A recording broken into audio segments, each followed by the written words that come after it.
Hello, and welcome to today's webinar, Maximizing the Impact of Outsourced SDRs, Lessons from a CRO's Playbook. Before we get started, I would like to briefly cover some housekeeping tips. This session is being recorded and will be available on demand after the event has concluded. If you have questions at any time, please post them in the chat section. We'll do our best to answer your questions after the presentation if time permits. If we don't get to your question, we will make sure and reach out to you immediately after the session. And now I would like to introduce today's presenters. Ray Mottier is a seasoned sales leader with a track record of driving growth and innovation in the tech industry. He is the former founder and CEO of Operatics, which was acquired by memoryBlue in 2023. Prior to founding Operatics, Ray led the EMEA efforts at Rainmaker Systems, achieving a 300% revenue growth in 18 months. Dean Hickman-Smith has over 20 years of experience as an operational CRO with a proven track record of scaling InfoSec and identity companies from zero to IPO. Today, he is the CRO for HackerOne, the world's largest community of trusted ethical hackers.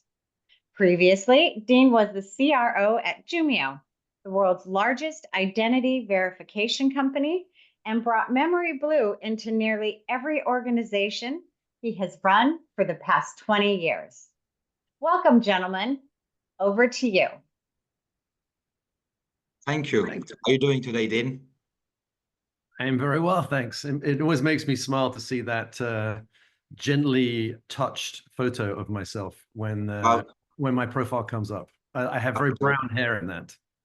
Yeah, my picture is actually quite good. It could have been an AI-generated picture, almost like pristine pictures. That's pretty good. So Dean, let's get cracking. You know, we want to get the conversation on the way. And the first question that I've got for you is your definition of the SDR role. So how do you define the SDR role? Yeah, I define the SDR role. There's two obvious, roles that they fulfill. They are the tip of the arrow for the sales organization. They're the first point of contact. They develop. They have to captivate. They have to be able to engage, qualify, and capture interest in a customer quickly and efficiently. So it's an interesting one because we entrust one of the most important roles in a sales organization, typically to some of the most, junior people on the team. But that's my definition of, obviously, the sales development role is exactly that. You're the tip of the spear. You are the face of the company in the initial conversation with a prospect. And how do you deploy them in that initial conversation? Would you see them more as an extension of the marketing team, where leads are being qualified, transferred, and there is more of a qualification type of role, or do you see them more as a sales partner, someone who actually work with the sales team in an account-based selling approach, get the initial engagement, then support the sales or the AE in creating the consensus in that account? Or do you see them doing both, actually? That is the existential question of where they sit. All right, typically a French question, I think. I'm going straight in. I told you we need to go through a lot today, so I'm going straight in.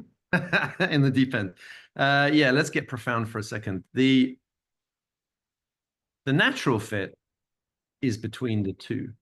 Right? Yeah. Now, organizationally, that's a problem because someone has to own it. Someone has to be responsible for the training, the education, the messaging, and the metrics. But that's an interesting thing where memoryBlue can come in. They have to be 100% aligned with the marketing message. And also, marketing can test the message with the SDR team. But in this modern world, they have to be also perfectly aligned to the selling motion. So they have to be very aligned to the ideal customer. They have to be territorially aligned, and they have to be integrated within a sales team and a sales motion too. So typically, I've seen them reporting more commonly into marketing so that we can get the messaging and the metrics right, but working closely, and that means weekly, monthly, and quarterly integration and course correction with the selling team so that we can get the ICP identified, we can get the motion optimized, and the learning from the SDR organization can be fed back into both sales and marketing. Yes, I agree with you. I think you mentioned something that is quite interesting actually about the research and providing feedback to marketing. We often see clients using us for just the pipeline generation or the appointment setting or get me the opportunity. But we often forget about the other 80% of the conversation, sometimes 90% of the conversation, where we can collect intelligence and information about the accounts and what's happening in the market. And that information is usually critical for marketing because that allows them to, for example, if you're going to come across a lot of objection about a particular solution or a situation in the market, this is a gold mine for marketing. You can create content around this. You can, counter on those objections to actually create demand. So, but I see that being very important. But at the same time, the sales organization really need that symbiotic relationship with the SDR, particularly in the account-based selling approach, where you really need to understand the accounts, work with the AE, identify the right people, be part of the account mapping to get to the next step. So sometimes you almost feel like the children of divorced parents, and we've got to please a little bit everybody, but they may have a slightly different objective.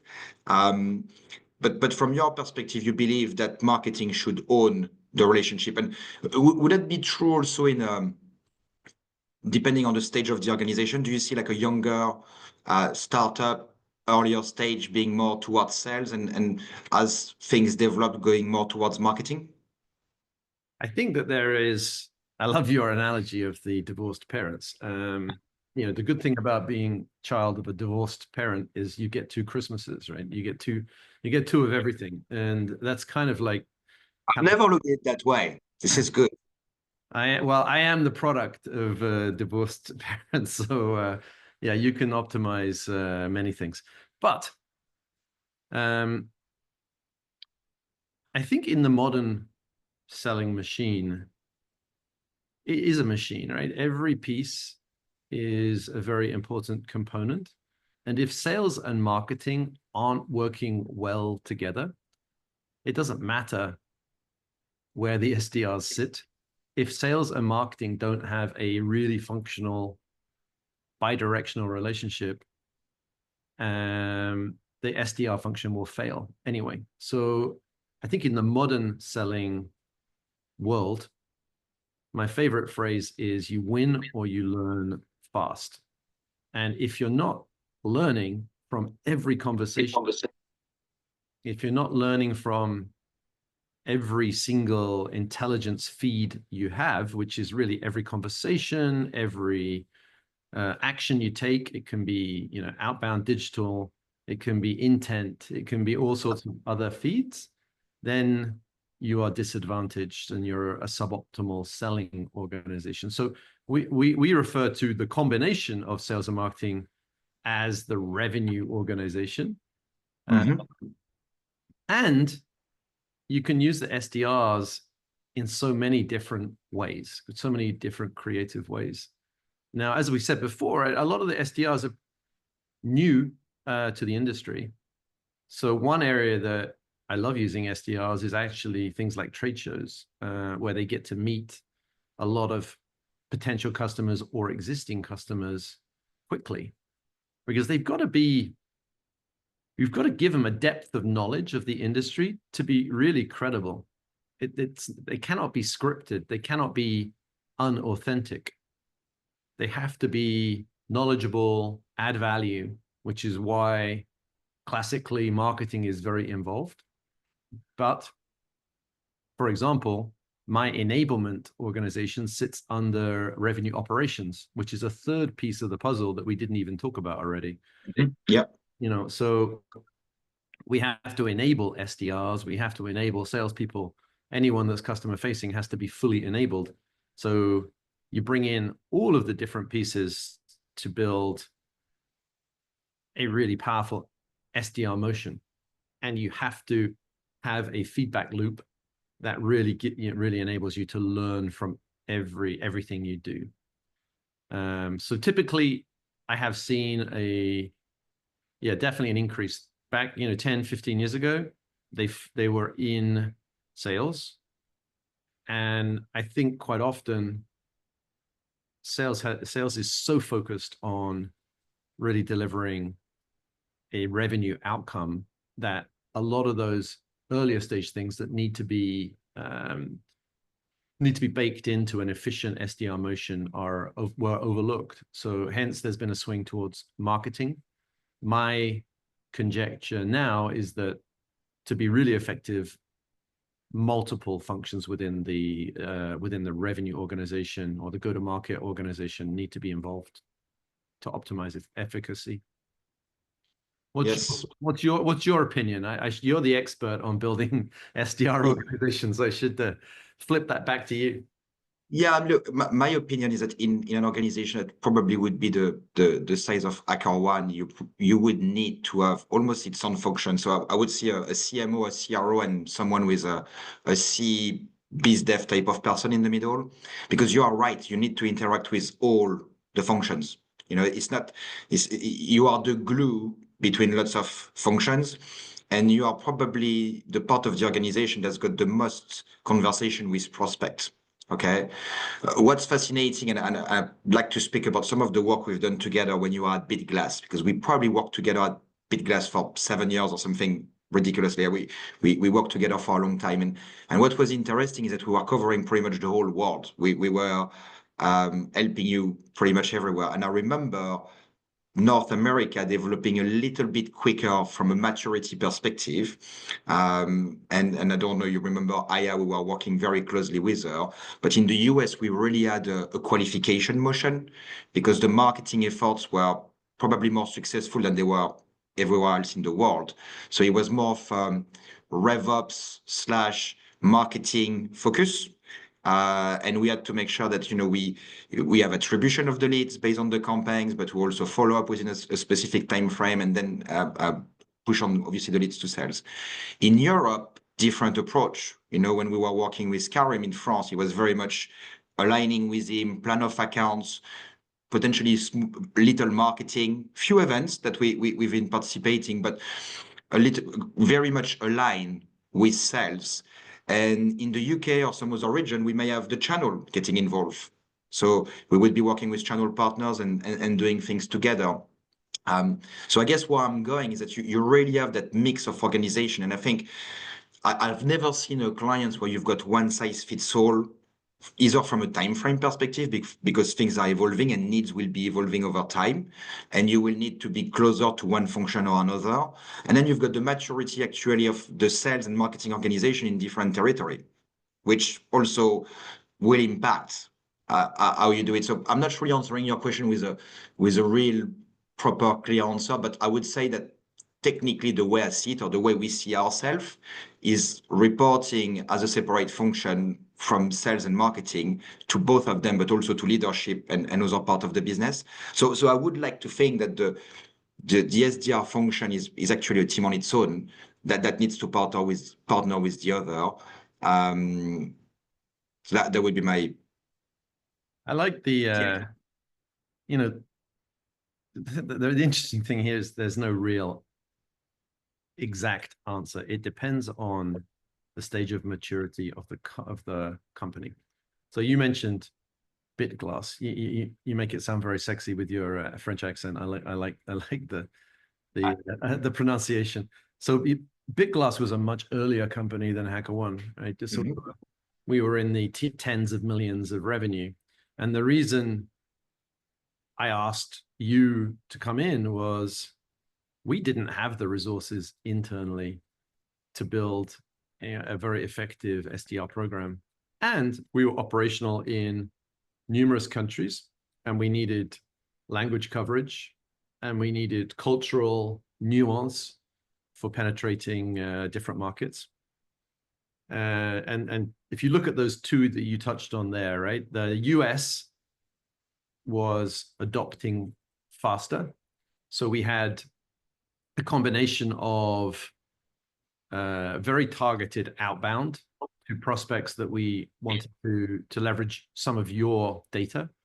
The cool thing about your organization is you do this SDR function for, you know, lots of established companies. So you guys have a lot of data that augments the company, my data. So in the Big Glass context, I brought you in because you had extensive InfoSec experience in North America, but I was also trying to warm up some markets and you know, using Karim as an example, who would have thought that, you know, maybe our country manager would potentially be the next president of France? That's a good one.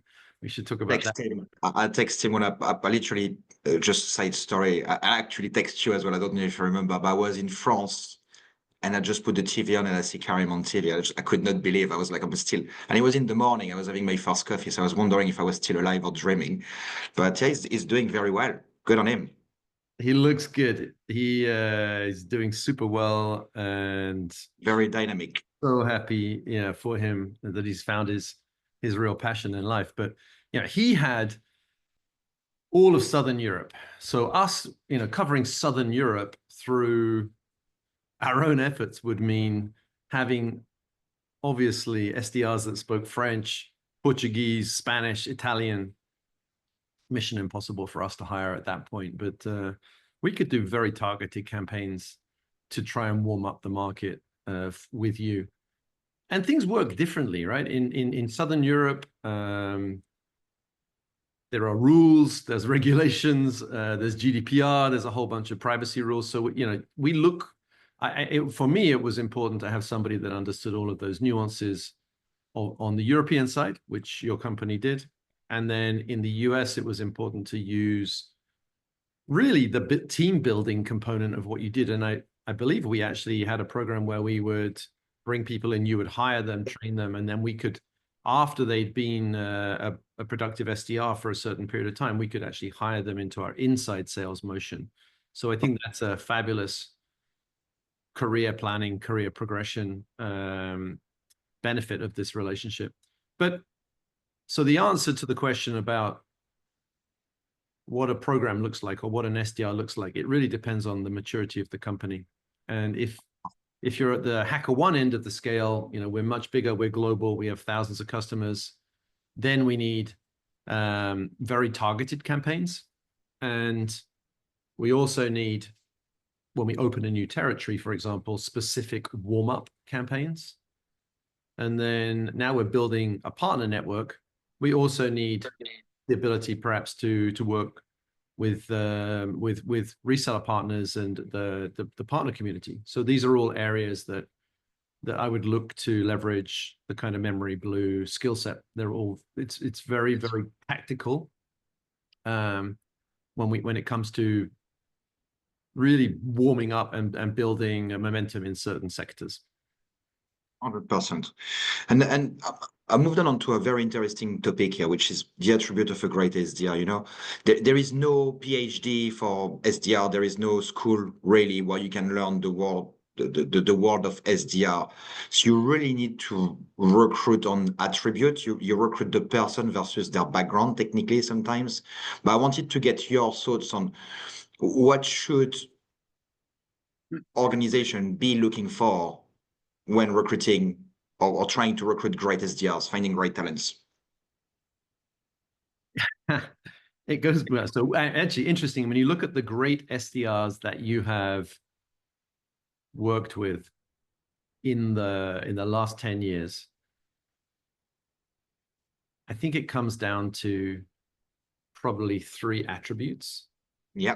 One of them is definitely coachability. you know, somebody that wants to learn, someone that has a passion for doing the study, and someone that is able to take coaching, because there's an interesting like solo sports versus team sports mentality. You want someone that plays team sports, not someone that is all about themselves. So that would be probably top of my list. Second is, there's a lot of TED Talks about the need for grit, because grit is a useful combination of determination, mental fortitude, and just a desire to get better and to improve. And then third, they've got to be approachable. They've got to be people that actually want to have a conversation with. So there's got to be a certain level of humor, a personality that is engaging, quickly engaging. And I don't mean the kind of fluff that you see. A lot of the SDR outreach I get at the moment is, hey, what's it going to take to get a meeting with you? Or some really banal message, which I think, frankly, is kind of embarrassing for the person who's being programmed with that sort of junk. You know, I want to talk to people that are going to add some value. I don't mind if they're very new in their career, but I want them to inform me and bring some value to the conversation really, really quickly. Now, in the SDR, that's going to happen in, you know, 10, 15, 20 seconds of conversation. It's got to have some real impact. So it is that combination of coachability so they understand what's going to resonate, but also the communication skills and the personality that's going to be engaging enough quickly to actually want to sit down and have a conversation with them. So it's very intangible. You know, my personal hiring batting average on SDRs is not good. I'll say that it's much easier to have it pushed to somebody who really understands that psychology. My batting average of hiring salespeople is way, way better because it's easier to dig into performance. But in this space, it's a tough one. Yeah, and the great resilience is this is something that we put a lot of effort in testing in the recruitment process. We roll our guys in mud to get them in. You know, you really need to want the job to come because we make it difficult. We ask them to do a call to someone else with very little preparation to see how they react, to see if they want to come back to the next interview. So the process is quite painful, but that shows us who really want it. Because I think historically we've been good at recruiting people that technically do a great job, but our biggest issue was people giving up after 3 months, 6 months, like great resources with great potential, but just don't enjoy the job. And don't want to spend more time taking rejection or, you know, doing research, that difficult element of muscle that you need to build. You need to have the great, and I think for me it's great curiosity and coachability, which I think is these are things that you can't teach people. This is your education. These are your parents. This is your friends. The as you mentioned, team sports, losing, winning. You know, all those things that make you as a human. And you can't. These are the non-negotiable that you need to have to make the team. But yeah, we've had to really think about how do we assess resilience and grit in the process, because it's always a shame when you've got a great resource doing so well, but it just can't do the job anymore and want to give up. But you also mentioned a couple of interesting things about, you know, creating that connection. And that's kind of making me think about a potential link to AI that I've not included in the question that I've prepared for you. But I'd like your thoughts about AI. Do you think AI could replace the SDR? Do you think AI is an enabler of SDR? I'd like to just get like a minute or two, you know, on your thoughts of AI plus SDR. Yeah, I could talk for like an hour on this. It's a pet interest and a peeve as well, which AI is an enabler of the SDR flow, but it is not a replacer of the SDR. When we talk about that connection, that's important in the very, very, instant. Let's say you're at a trade show and you meet somebody.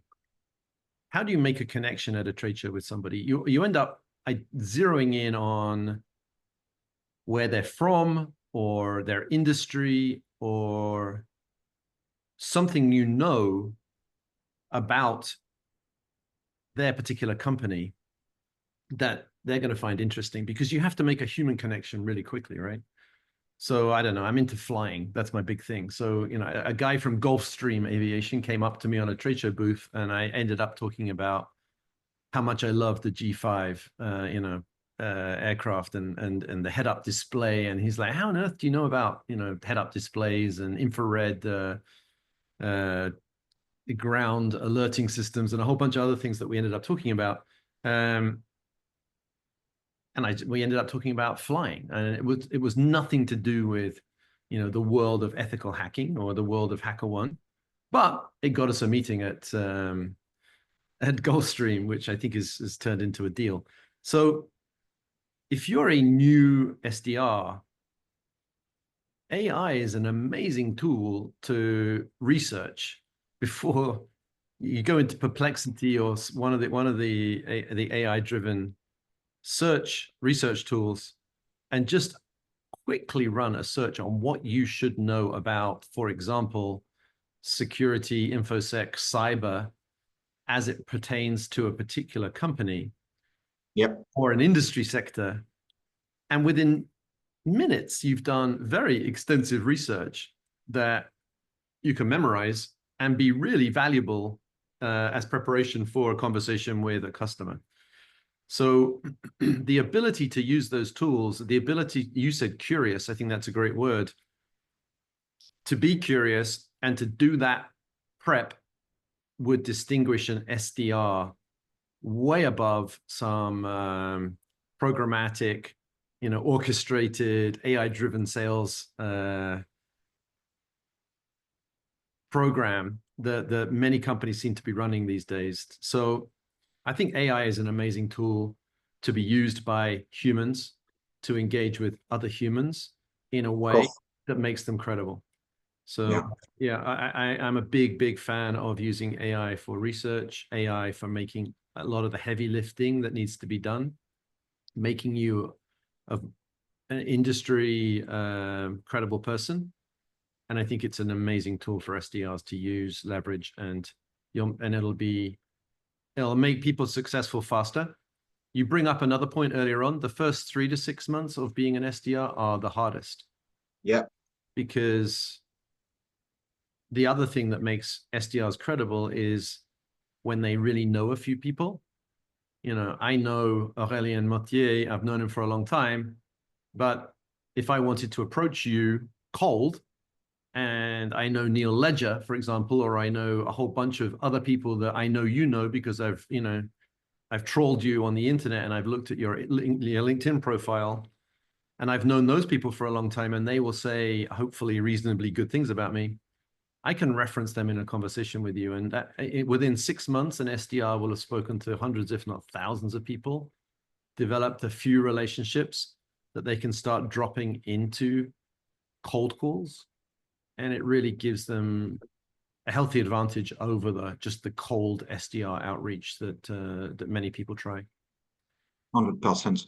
And you touched on it a little bit, when we discuss about the bit glass setup, but we often come across the outsourced versus in-house. What's your opinion? Is there other stages? Do you think it outsourced completely? Do you think in-house? But you also use the model in the middle, which is basically having the team outsource and then recruiting some of the people within your organization. So, but yeah, I'd like to get your thoughts on outsource versus in-house for the team. I don't think it's binary. I don't think it's one or the other. I think you can run really effective combination campaigns. You can have in-house for inbound qualification, outsourced for outbound.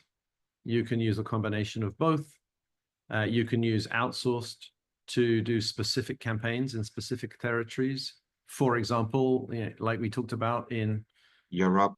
Europe, or in, I just hired a bunch of people in new territories in the US using an outsourced company to get my first 50 meetings in a certain geographic territory is very powerful.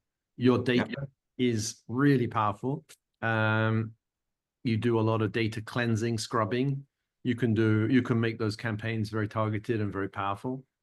So I don't think it's one or the other. I think you can really build a custom program to be in the middle and leverage both.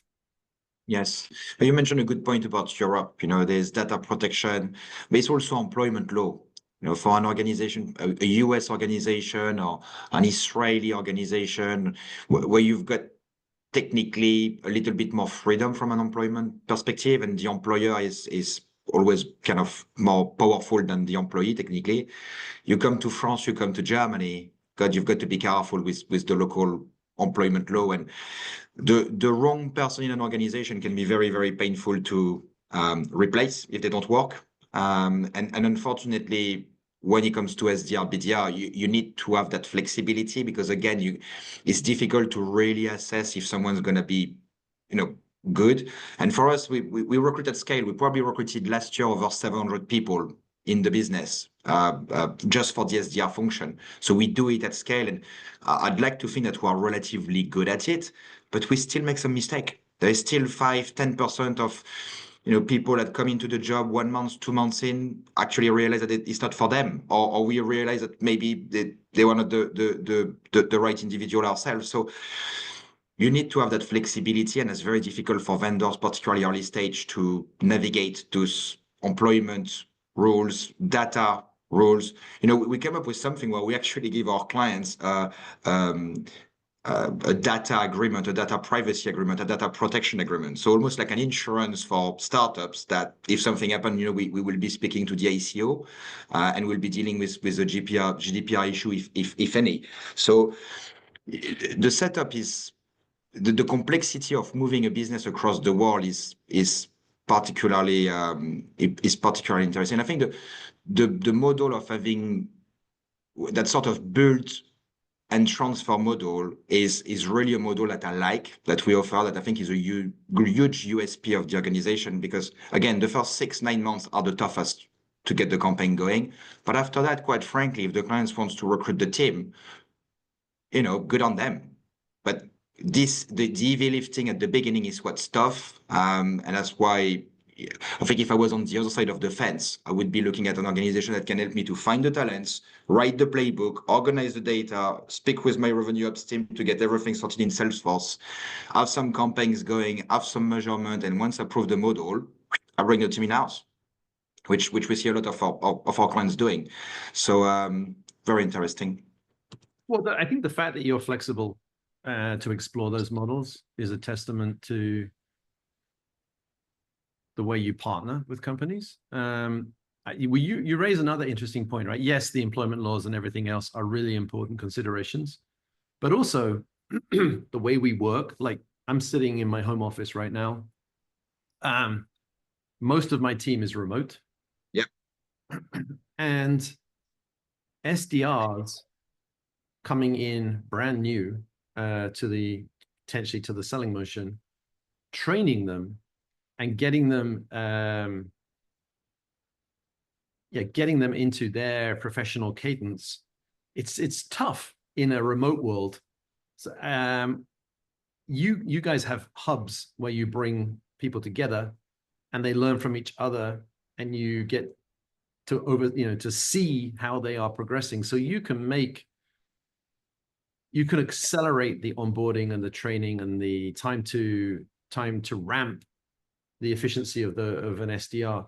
And I think that's important, right? If many companies now have their selling teams remote, Yes, SDRs actually, I think it's tough for an SDR to get a buzz being 100%. on their own in their own little, you know. Also, think about it, Dean. You know, you when you were 25, like what, 3 years ago, okay?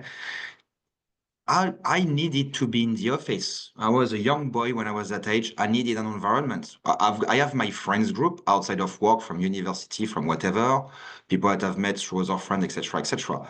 But I think at that age, before you have family and you know your kids wake you up early in the morning and you've got to be the taxi driver taking them from a soccer lesson to swimming to whatever it may be. So before you become a you know a bit more of an adult, that part, social part of work is super important. I think it's critical, in fact, to be part of an environment. You know, we are animal and social animal. And what's funny is that we are seeing, we have a new model that we started last year because we have had reps that we've transferred to clients, but there may be only 1, 2 reps working from home. They actually have asked us if they can rent a desk in our office to be part of the social elements of the office. So they still come to the office. They're technically not contracted by us, but they're in our office. And we probably have around 30, 40 of them now scattered across the world that are just coming into the office because they just lose their mojo when they are at home on their own, in their bedroom. They lose a bit of motivation. And coming into the office, you know, you dress in the morning, you get in the car, you get here, you go for a drink in the evening. You know, it's important. So you reach a good point. That's kind of bridging me to my next question about making people successful, because I do think that the psychology, happy reps, successful rep, I think in that's a big one for me and something that I push with my team. But is there anything else that you see as being critical to make an SDR successful and pass those 3, 6 initial months of pain and be successful? Well, I think you nailed one of them. To be successful, the simplest way is to surround yourself with successful people, and you can emulate, learn from, understand what's made them successful much faster if you're surrounded by successful people. So that I agree. We call it the radio, the office radio. Like, look, you know, you can hear someone else doing it. You can just, the radio. So that will be one. I did another podcast recently about building a trust network, and I really believe in this. Like you know, you and I have known each other for a long time. If I were looking to penetrate a certain market, you'd definitely be on my list of people to call. And I'm lucky that I met early in my career a bunch of people that are my trust network. They're my mentors. They're my advisors. If I want to go into a certain market, or I want to change jobs, or I want to get introductions to an investor or anything, you know, I've got a network of people that become friends, but trusted advisors as well. So it's a combination of those two things. One is surround yourself with success, meet people that that you know you can learn from, and be in that environment and commit yourself to that success. Two, I would say it's remove yourself from detractors. So you know, you may have a bunch of people around you that are bringing you down. You may be fresh out of a school environment or whatever, or a job that's not right for you. You've got to get out of that early and realize that you have to find your groove. And some people aren't cut out for this selling world. You know, some people don't wake up on the positive side of the bed every morning. And then 3, it's start building that trust network of people that you can call, you can rely on, who can give you advice, who can mentor your career. And amazing things happen when you commit to those. It's much harder in a remote world. I completely agree. So I love getting into an office, meeting up with teams. It doesn't have to be every day. It can be just it's like a recharge, you know, it's like my phone battery. Now I've got a new phone, it lasts 2 days. And that's kind of like my span. I have to go and see somebody, get in front of a customer, go and meet their team, get charged up every couple of days. And then I can do another day of Zoom after Zoom after Zoom. Yeah. It's actually another, so whilst we're on this track, right, another thing is Zoom how do you find, I find Zoom so much more fatiguing than face-to-face. Yeah, it's I love face to face. I think when you and I have the opportunity to meet, may it be at that pub at RSA, may it be in that hotel lobby, Sure. we always try to bump into each other. There's nothing like breaking bread with someone that you know and having a quick chat. And also I think you've got a bit more small talk. I think what's happening with Zoom is that it's almost transactional. Like you get on the Zoom, you've got 30 minutes. The meeting used to be an hour. And you've got 15 minutes of small talk before you get going. And, the pace was not the same. So I think we became more productive, which is in a way good, but it's very transactional. Like I reached the point that I call decision fatigue. Most of the time I'm based in the UK. I spent 40% of my time in the US. But when I'm in the UK, you've got APAC in the morning early, and then you've got the US. But we've got 7 offices in the US. So when you're dealing with the East Coast, it's okay. But we also have people in the Bay Area, right? So you go until 8, 9 p.m. and you just reach a bit of a decision fatigue because you go through a lot. Come 2 p.m., 3 p.m., you've already got involved into like what, 7, 8 meetings? Oh yeah. Usually what you would do in 2 days when you go face to face, pretty much. And then you've got the catch up. So we are lucky, like, we spoke about AI. So I've got my AI little assistant that give me my write up and that's great. That's really helping me to get organized. But yeah, I agree with you. Whenever I can, I'm in the US this week. We've got most of the team here, getting people together, going for a drink, going for dinner, have fun. Yesterday, we celebrated someone's birthday in a Mexican restaurant. People came with little banjos and we had little hats and stuff, silly things like that. That's what you need. This is what makes a team a team. And you can't achieve that through Zoom. I could go on Zoom and wear a little hat and celebrate your birthday, and we all have a little can of beer, and that's cute as well. But this is not human connection. This is not being with each other. This is, I don't know. I like to be around people, so probably not the best person to ask, but No. You know what is important is the point you just made, actually. So you celebrate success, you celebrate a lot of things, and you put a lot of content out in the world about the team, about the meetings, about promotions. You exude positivity through your social feeds. And I didn't even talk about this, but what makes somebody's profile stand out? So if an SDR is going to call me, typically the first thing I do is I look them up on LinkedIn to see whether it's someone I'm remotely interested in having a conversation with, right? Yeah. And then a lot of what you put out in the universe is how people are going to receive you in that first call. So when you look at Aurelien and Mottier, you're going to see a lot of that celebration, team building. You're going to think, you know what, this is a good person. This is someone that I wouldn't mind talking to. Yeah. You see the content about the companies, you see all the stuff you've done, you see your track record, you've been very stable, you've built something impressive globally. So many people will immediately want to talk to you. And I know an SDR is going to have a harder time with that, but a good SDR is building that profile. They have to have a profile that looks compelling enough for someone to have a conversation with them. It's got to be professional. It's got to have a good photo. It's got to have the content that's going to make you feel like you're going to get some value out of that initial contact. So Absolutely.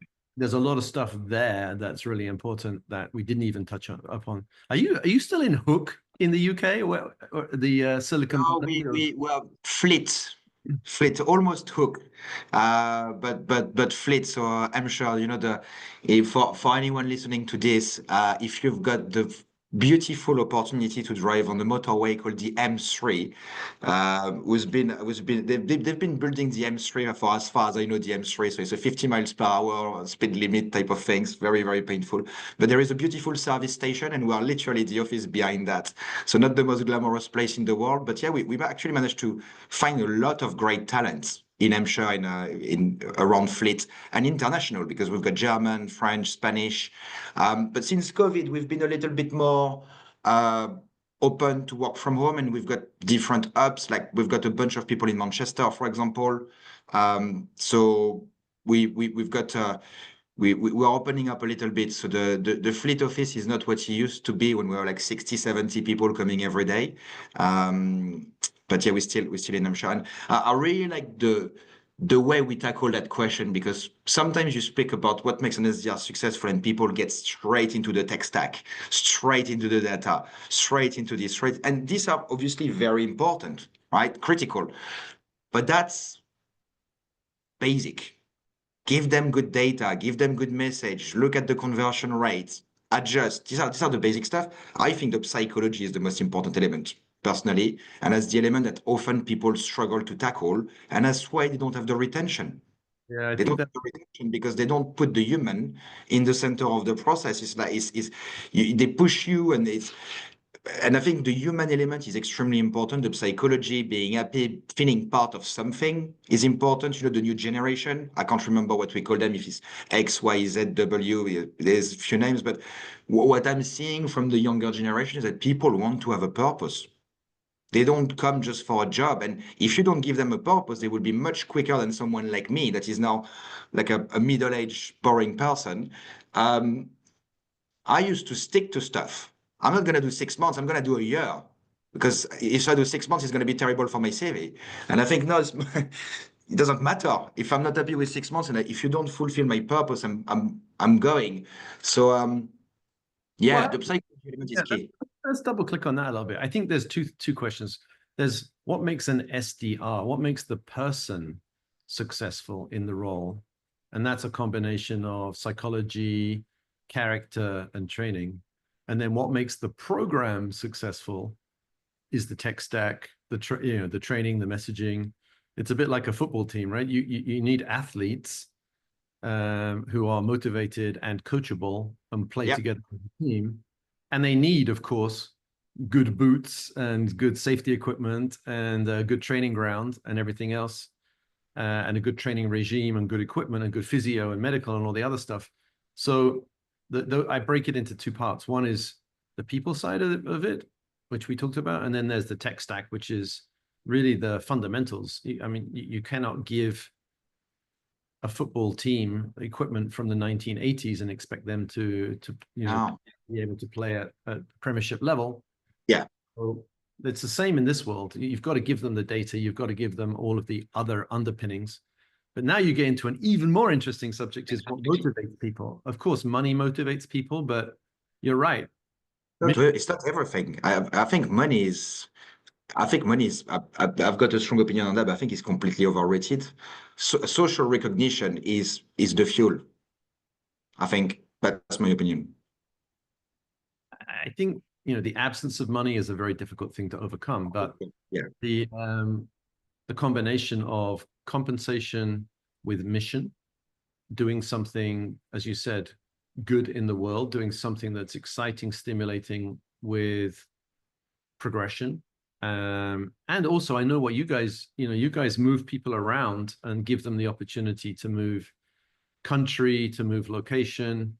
That's exciting, right? If you're in if you're in fleet and you have the opportunity to travel to Texas, it's exciting. And if you're in Texas and you have the opportunity to go and visit Manchester, the home of, I don't know, Oasis or whatever, that's exciting. It's that globalization opportunity for people to fulfill things that are maybe only dreams when they're going through college or whatever, but then they come into we're so lucky to work in this industry that's a global industry.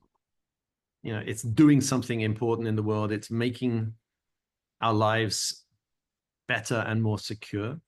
And we can wake up every day feeling like we're doing something important. We're securing the internet, we're securing transactions, we're securing people's investments, their health, a whole bunch of other things. Those are really powerful, exciting things to get up and get motivated about. So I think you've got the amazing combination to, of course, be financially successful, have a really fulfilling career, and also make a global network of memories and really cool people that that will stay with you for the rest of your career in particularly in your world. I think that's those are all powerful things why I would recommend it. 100%. Something that's very, very interesting. And let's not forget, right? There is huge financial upside that people can make in this industry. I mean, there are absolutely amazing opportunities to make a large amount of money in the tech cyber world. So all of the motivations are there to really commit and be successful. Yeah. Before I go on to memoryBlue operatics and a little bit about us, I want to ask you one last question, which would be normally the question I start with, which is new government in the US, lots of things changing. What are the opportunities that you see in the market, Dean? Yeah. Right. Yeah. It's let me think about, take this from the top. Look, one thing is for sure, there's going to be a lot of volatility. There's going to be a lot of change. And there's going to be fairly sweeping deregulation in some sectors. So I think some industries, and this is where perhaps you guys can really help. If you look at the energy sector, you look at financial services, you look at pharma, crypto, US manufacturing, those are all very likely to be beneficiaries of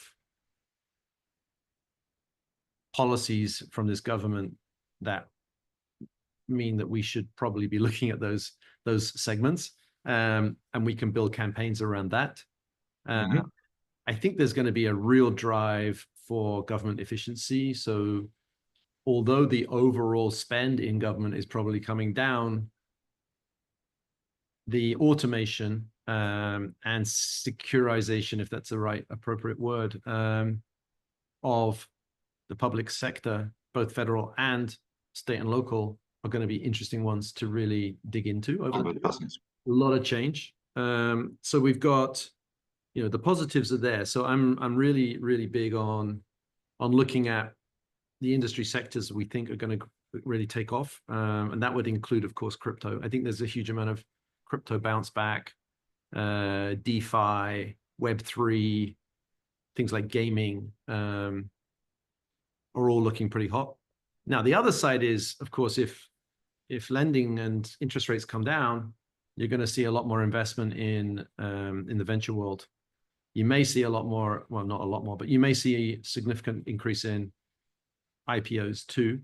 So there could be quite an interesting catalyst there. You'll see more startups and you'll see more exits. Could also be pretty cool. But it's volatile, man. You've got to be right now really watching each of those sectors, talking to your network, understanding where to place your focus. And I think that's, again, a great opportunity for you guys. You've got the data to help do really focused, targeted campaigns, quick fuse, quick turnaround campaigns to penetrate, new verticals that we're seeing, quick opportunities for growth within. So we're going to be very, very agile. And agility, I think, supports this model that you've got, where you've got the ability to spool up a campaign really quickly and capitalize on those moments of volatility. Absolutely. Yeah. And I'm in DC at the moment, where we have an office just outside of Washington, DC, in Tyson's Corner. I don't think I've ever seen our public sector team being that busy. Like, we've got lots of clients coming into the office. So there is definitely excitement. People are kind of waiting to see exactly what will happen. So there is more to come. But it's good. I was on the phone last night with a great customer of ours, crypto.com, and the CISO there, his name's Jason. And he said, he's got an acronym, he calls it ABCQ. He really thinks over the next 2 to 3 years, he's doubling down on AI, blockchain everywhere, crypto as it pertains particularly to the deregulated financial services sector, right, and quantum computing are all the areas that we should really, we should have at least emerging technology campaigns into those segments. Quantum changes everything, of course. If quantum decryption, quantum hacking starts to really take off, that's probably a very long-term perspective. But that ABC focus is, I think, very resonant with me right now. So we're all over the world of AI. We're all over the So world A of blockchain. is AI, is that right? Remind me. So ABC, what do we have again? AI, blockchain, crypto, and then Q for quantum. And quantum is your long-term bet as to what's going to happen there. But the ABC play is definitely pertinent. And cryptocurrency, crypto deregulated financial services, distributed financial, all that kind of stuff is very, very interesting. And then blockchain / Web3 covers so many areas, including gaming, including payments, and just, I mean, it touches everything. So AI, ABC, easy to remember. Good. Well, thanks for that, Dean. Just a little bit about us. I'm taking the opportunity here to communicate about Operatics and memoryBlue. Operatics will be sunsetted as a brand, so we will become memoryBlue fully. We've integrated the two business. Technically, it's two companies getting together because we've been working together for a long time. So the merger and acquisition was actually quite straightforward. But that happened in 23. We, being professional service business, we've been spending a bit of time integrating. We were making bread, but slightly different bread. I was making baguettes at Operatics, and they were making ciabatta. So technically, the process is pretty much the same. The ingredients are the same, but slightly different bread. So we had to compromise to create the best of both bread where we are now. But what we offer really to the market is a global approach to the market. And I think that's really important for our clients. Maybe even if for the startups that we work with, because we work with a bunch of startups, we always put the big logo on our slides when we speak about clients because we want to puff our chest. But we also 40% of our clients are actually pre-Series C, so A, B, or stealth. And it's important for our customers to know that they can use us in the US, but we have the capacity to support them across the world. So they could have the same team, and it's that consistency. We spoke about it today, about the caliber of the people, the pool of talents, the model.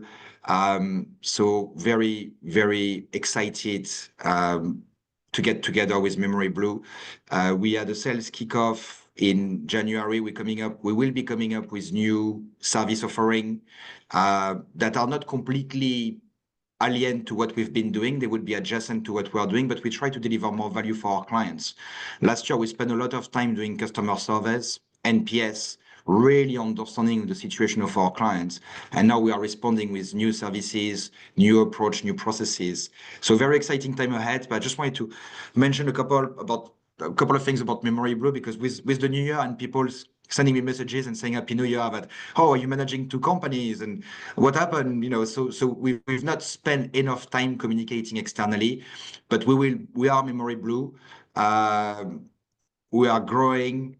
We are exciting, and I think I'm very excited to stay. The question that I get asked a lot, Dennis, why are you still working? You kind of sold your company, but I think there is a fantastic prospect for the future. We've got a fantastic board, very dynamic. They allow us to invest. It's not just Excel spreadsheet. Yes, we're having lots of fun, and we will be 2025 will be the year of innovation. So buckle up. Dean, stay put. You'll hear more from me. But thank you so much for your time today, Dean. It was super insightful as always. And for the people who are listening to us, if you want to learn more, you would find a lot of what we discussed today in a little more details in that guide, which is should you insource or outsource your inside sales, but also by visiting our website at memoryblue.com. Lots of things happening from our marketing team. So website, content, we've got a new bunch of people coming in, so we'll be putting lots of investment to actually share more thought leadership, such as what we've been doing today, Dean, because we believe that's what the market needs. Market needs to understand what people like Dean who've been successful time after time. And you know what I like about you, Dean? I've never told you that, but you're not a job hopper. you actually stick in companies for a long time. The type of guy that does like 12 months, 18 months, and then move on. And I think that's a true trait of success.